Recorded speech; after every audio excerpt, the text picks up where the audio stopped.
आप सभी लोगों का बहुत बहुत स्वागत है। आज अस्तित्ववाद के ऊपर थोड़ा सा विचार रखा जाएगा। ये विचारधारा इसलिए इम्पोर्टेंट है क्योंकि ये हमारी ज़िंदगी से जुड़ी हुई विचारधारा है। यानी एक ऐसी विचारधारा नहीं है जो आदर्श रूप में हो, बल्कि निरंतर जीवन जीते हुए हमें इस विचारधारा को अपने चरित्र में उतारना पड़ता है।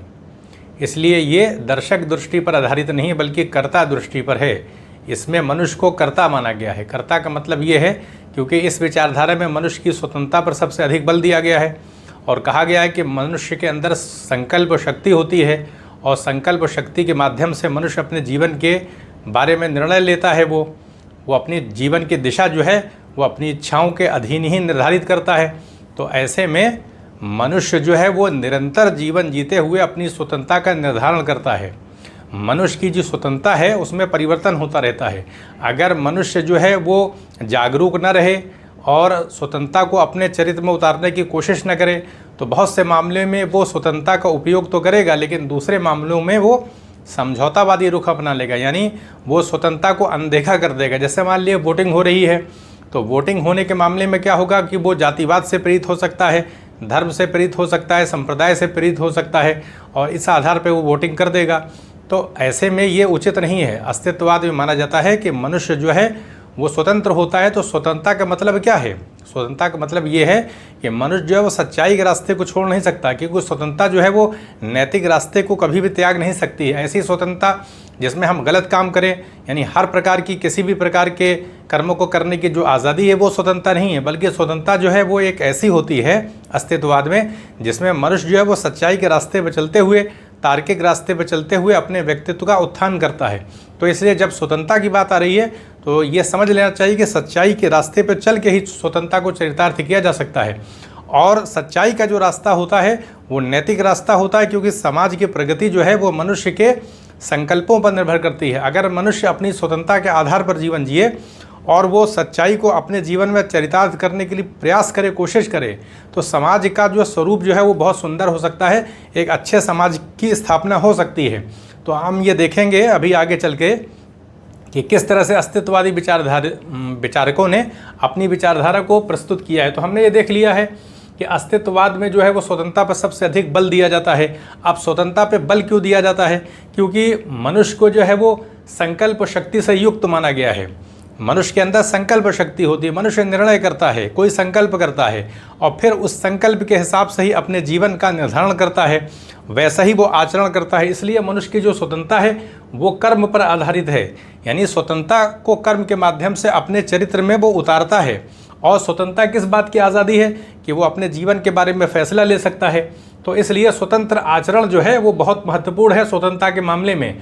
अगर बाह्य परिस्थितियाँ मनुष्य कि स्वतंत्रता के उपयोग में बाधक है मान लीजिए, और मनुष्य बाह्य परिस्थितियों से समझौता किए हुए कहीं ना कहीं, तो मनुष्य जो है वो अस्तित्ववान नहीं रह सकता। अस्तित्ववान होने का मतलब तभी होगा जब मनुष्य स्वतंत्रता का उपयोग करेगा। ऐसे में दास्ता का जो जीवन है, तो मानी सी बात है कि दास्ता में हम परतंत्र होकर के जीवन जीते हैं, तो दास्ता की स्थिति जो है वो अस्तित्ववान होने की स्थिति नहीं है। यानी मनुष्य अस्तित्ववान तभी होगा जब वो स्वतंत्र होकर के आचरण करेगा।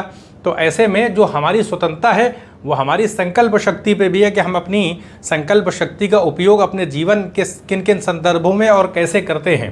तो इसलिए मनुष्य अस्तित्ववान तभी हो सकता है जब वो स्वतंत्र होकर के आचरण करेगा। तो इसलिए अस्तित्ववाद में मनुष्य को संकल्प शक्ति से युक्त माना गया है।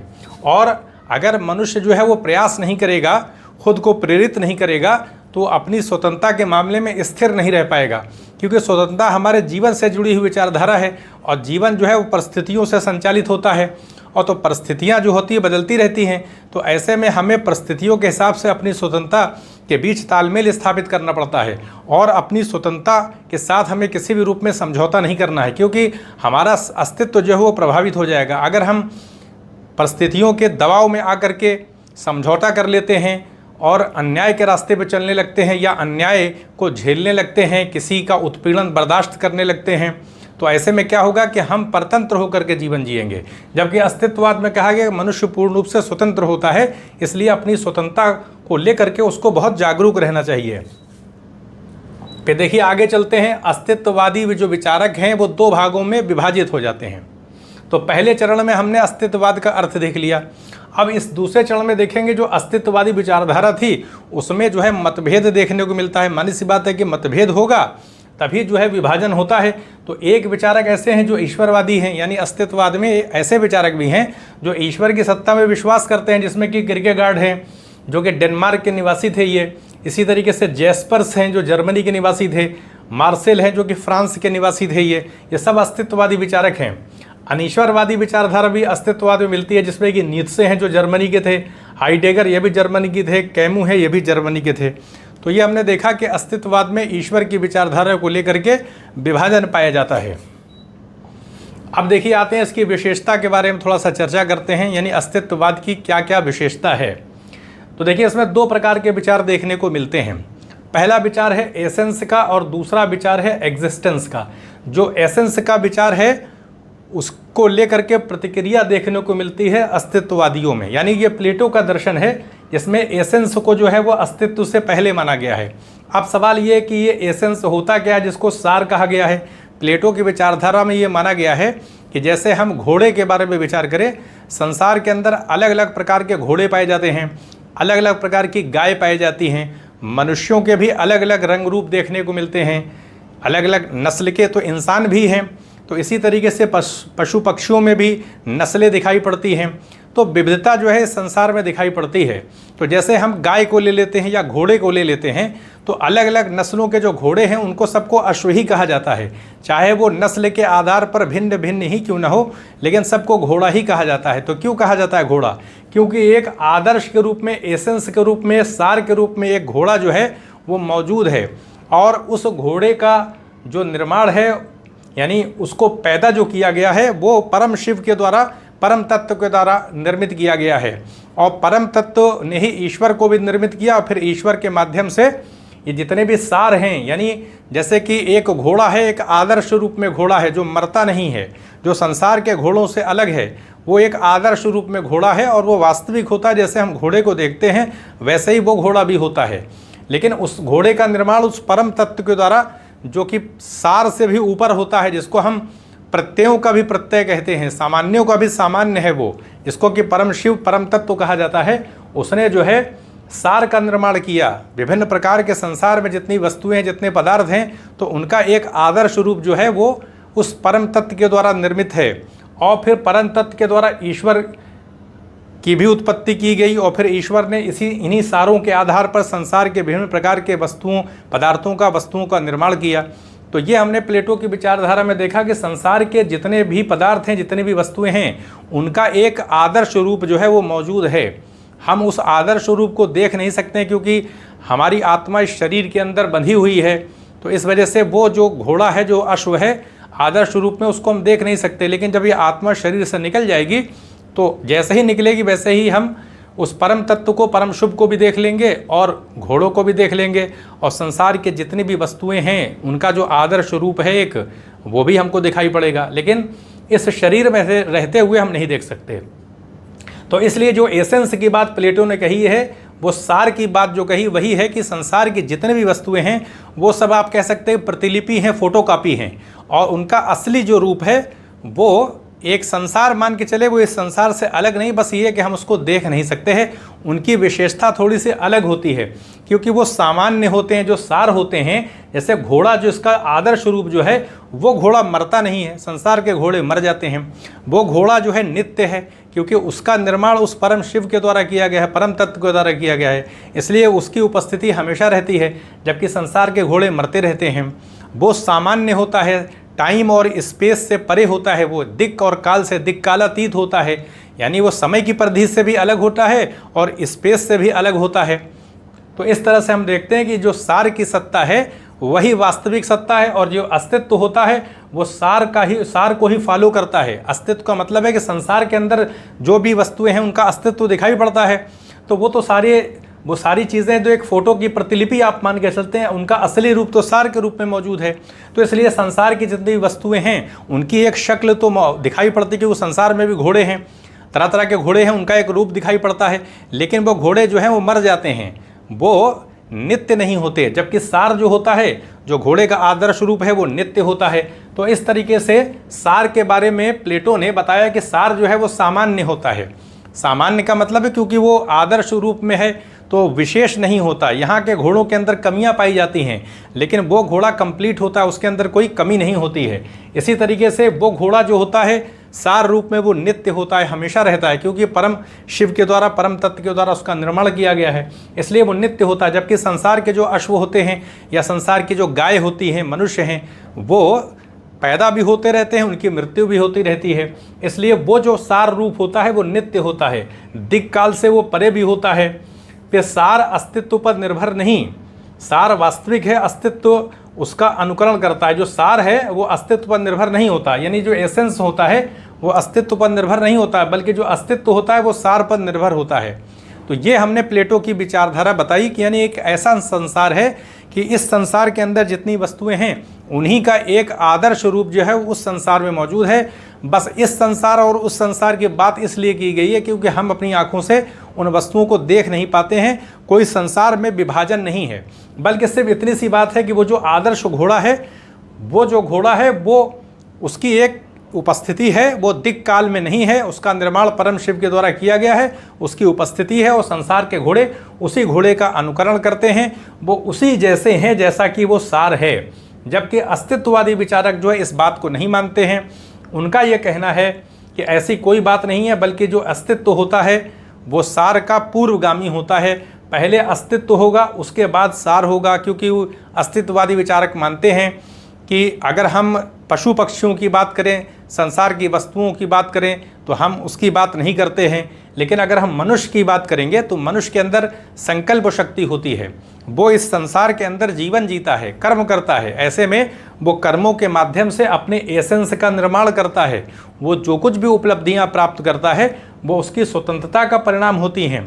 वो पहले संकल्प करता है, फिर उसी संकल्प को कर्मों के माध्यम से चरितार्थ करता है, तो जिसमें उसकी स्वतंत्रता जो है वो झलकती है। इसलिए हम अगर इंसान की बात करेंगे तो फिर जो अस्तित्व होता है वो सार का पूर्वगामी होता है, यानी पहले अस्तित्व होगा तब सार होगा। तो ये बात देखने को, यानी दोनों प्रकार की जो विचारधाराएं हैं उनमें एक विचार को लेकर के मतभेद दिखाई पड़ता है। प्लेटो मानते हैं कि एक आदर्श रूप है, संसार में जितनी वस्तुएं हैं उनका एक आदर्श रूप है, और संसार की वस्तुएं उसी आदर्श रूप को प्राप्त करने के लिए विकास करती हैं। जो संसार में विकास की स्थिति दिखाई पड़ रही है, जो उच्चता की स्थिति दिखाई पड़ रही है, वो उसी कारण है कि संसार की वस्तुएं उस सार के स्वरूप को प्राप्त करना चाहती हैं। जैसे घोड़ा है तो उस आदर्श के घोड़े को प्राप्त करने के लिए निरंतर विकास की प्रक्रिया उसमें चल रही है। संसार में जो विकास हो रहा है वो भी विकास उसी लिए हो रहा है क्योंकि वो आदर्श को रूप को प्राप्त करने के लिए संसार की सभी वस्तुएं गतिशील हैं। तो ये प्लेटो की बात है, जबकि अस्तित्ववादी विचारक इस बात को नहीं मानते हैं। तो फिर देखिए हम आगे चलते हैं। तो हमने ये देख लिया कि अस्तित्ववादी विचारकों ने प्लेटो की विचारधारा को नहीं माना है, और इसी वजह से नहीं माना है क्योंकि मनुष्य के अंदर संकल्प शक्ति होती है, वो इस शक्ति के माध्यम से अपने जीवन की दिशा जो है वो तय करता है। तो देखें, संकल्प की स्वतंत्रता को अस्तित्ववादी दार्शनिक मानते हैं। वो कहते हैं कि मनुष्य संकल्प द्वारा अपने सार का निर्माण करता है। पहले अस्तित्व, यानी पहले अस्तित्व होगा उसके बाद सार होगा, क्योंकि अगर मनुष्य ही नहीं होगा, मान लीजिए मनुष्य का इस संसार में जीवन नहीं होगा तो फिर वो कोई कर्म नहीं करेगा, और जो कर्म करेगा मानी सी बात है तभी वो कुछ उपलब्धियां प्राप्त कर सकता है, और उसकी उपलब्धियां उसके निर्णयों का परिणाम होती हैं। तो इसलिए अस्तित्ववादी विचारक मानते हैं कि पहले अस्तित्व होगा तब वो सार का निर्माण करेगा अपने कर्मों के माध्यम से। तो इसीलिए आप देखेंगे कि जो अस्तित्ववादी दार्शनिक हैं वो दर्शन शास्त्र को जो है वो कल्पना से हटाते हैं। वो कंटेम्पलेशन ओरिएंटेड थ्योरी नहीं है अस्तित्ववादी दार्शनिकों की, बल्कि वो एक्शन ओरिएंटेड फिलॉसफी है।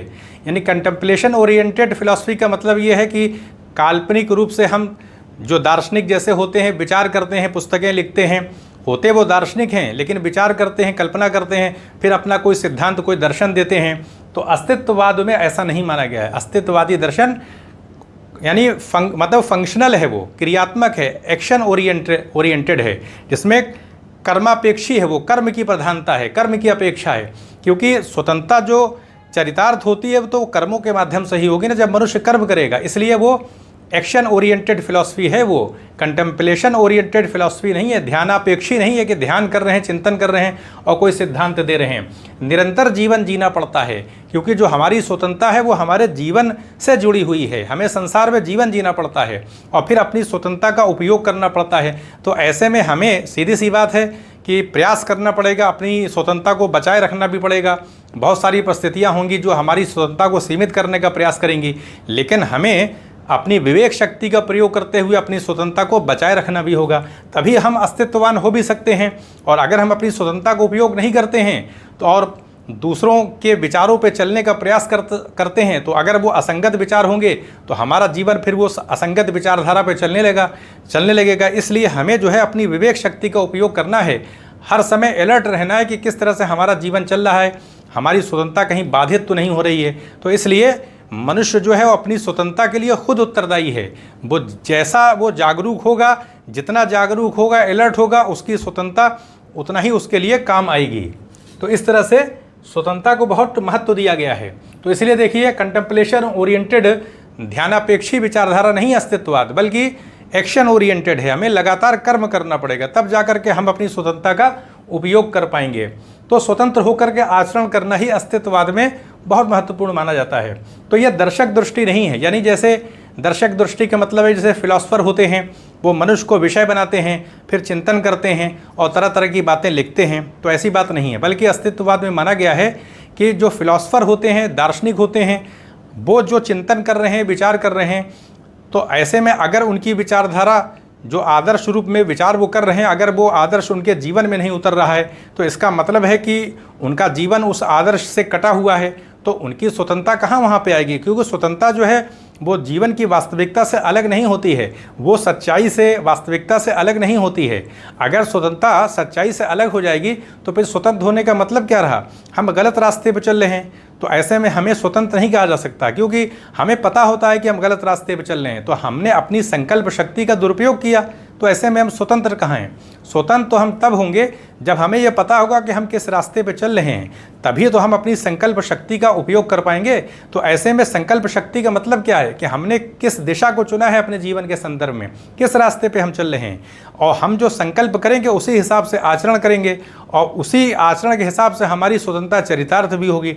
इसलिए स्वतंत्रता जो है वो बहुत सारे कारकों पर निर्भर करती है, जिसमें हमारे अपने प्रयासों की भी बड़ी महत्ता होती है कि हम किस प्रकार से प्रयास कर रहे हैं।